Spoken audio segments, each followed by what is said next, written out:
ঐতিহাসিক মাইল ফলক ছিল বাংলাদেশ। আমরা পারমাণবিক বিদ্যুতের যুগে আসলে প্রবেশ করলাম। নিশ্চিতভাবে বাংলাদেশের জন্য একটা ঐতিহাসিক মাইল ফলক এটি, এবং নতুন একটা অধ্যায় শুরু হয়েছে বাংলাদেশে। এবং এই যে পারমাণবিক চুল্লি বসানো হলে, ইউরেনিয়াম বসানোর মোট বিদ্যুৎ চাহিদার 10% বলা হচ্ছে যে এখান থেকে আমরা পাইতে পারি, সেটা হচ্ছে জুলাইয়ের শেষে বা আগস্টের শুরুতে হয়তো আমরা পেয়ে যেতে পারি। এই বিষয়টা নিয়ে যদি কিছু বলতে চান।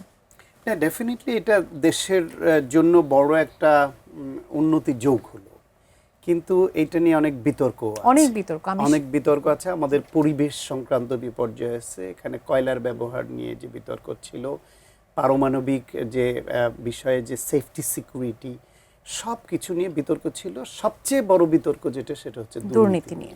বাংলাদেশে এটা স্থাপনের জন্য প্রধানমন্ত্রী, তার বোনের মেয়ে, না তাদের যে গোষ্ঠী, তারা কি প্রক্রিয়া চালিয়েছে, তারা রাশিয়া গিয়েছে, তারা কিভাবে এখানে হিউজ অ্যামাউন্ট অফ মানি তারা কারাপশনে যুক্ত হয়েছে, সেই সব তথ্য সংবাদ মাধ্যমে এসছে এবং তারা এখন সেগুলো ট্রায়াল হচ্ছে, বিচারের মুখোমুখি আছেন। এখন আজকে ভার্চুয়াল মিডিয়ায় বিশেষ করে দেখেছি যে এইটা নিয়ে একটা পক্ষ খুব উল্লসিত এবং শেখ হাসিনা এবং তার গভর্নমেন্টকে ক্রেডিট দিতে ব্যস্ত। ওকে ফাইন, পদ্মা সেতু, আমার বাড়ি শরীয়তপুর, আগে শরীয়তপুর যেতে আমার এই ফেরি পার হয়ে অনেক সময় লাগতো। এখন পদ্মা ব্রিজ হয় খুব অল্প সময়ে যেতে পারছি, এবং এই পদ্মা ব্রিজ আমাদের এই দক্ষিণাঞ্চলের মানুষের দীর্ঘদিনের দাবি, আন্দোলন করতে হয়েছে ব্রিজের জন্য। এই দিকে পাটুরিয়ার এই দিক দিয়েও কিন্তু পদ্মা ব্রিজের জন্য একটা ওই দিকের মানুষটা আন্দোলন করেছে, দাবি করেছে। এই ব্রিজ তো একটা প্রাণের দাবি, এই ব্রিজ দরকার আমাদের, কিন্তু ব্রিজ হওয়াটা যারাই সরকারে থাকুক হতেই হবে, এটা হলো দাবি আমাদের। কিন্তু ওটা নিয়ে তো সমস্যা নাই যে ব্রিজ হলো বা তারা করেছে, এটা তো আমাদের ভালো কথা।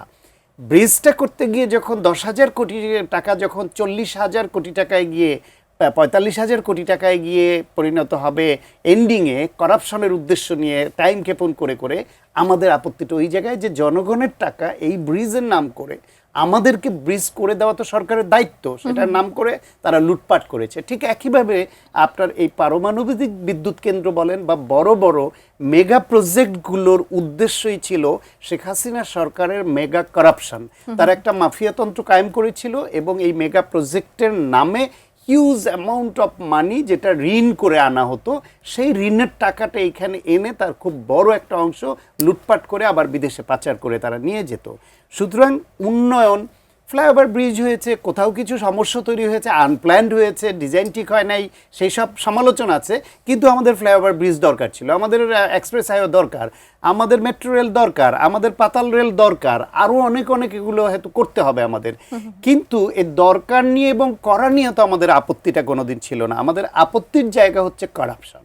এই যে ব্যাপক দুর্নীতি হয়েছে, সেটা এখন এই সরকারের উচিত হবে। দুর্নীতি নিয়ে যেমন আলোচনা হবে, তেমনি এটি নিশ্চিতভাবে আমাদের যে একটা বিশাল একটা ঐতিহাসিক মোমেন্ট, সেটা নিয়েও আমরা তো নিশ্চিতভাবে না সেটা তো অবশ্যই আমরা করব। তবে এই সরকারের উচিত হবে, যেহেতু এই সরকার বিরোধী দলে থাকা অবস্থায় আমাদের তরফ থেকে এটা নিয়ে অনেক অভিযোগ ছিল, সেটা নিয়ে নির্মোহ তদন্ত হওয়া, সেই দুর্নীতিতে যারা যুক্ত ছিল তাদের বিচারের আওতায় আনা, এর সেফটি ক্লোজ নিয়ে যেখানে যেখানে আমাদের আপত্তি ছিল সেই ক্লোজগুলো আবার রিভিউ করা।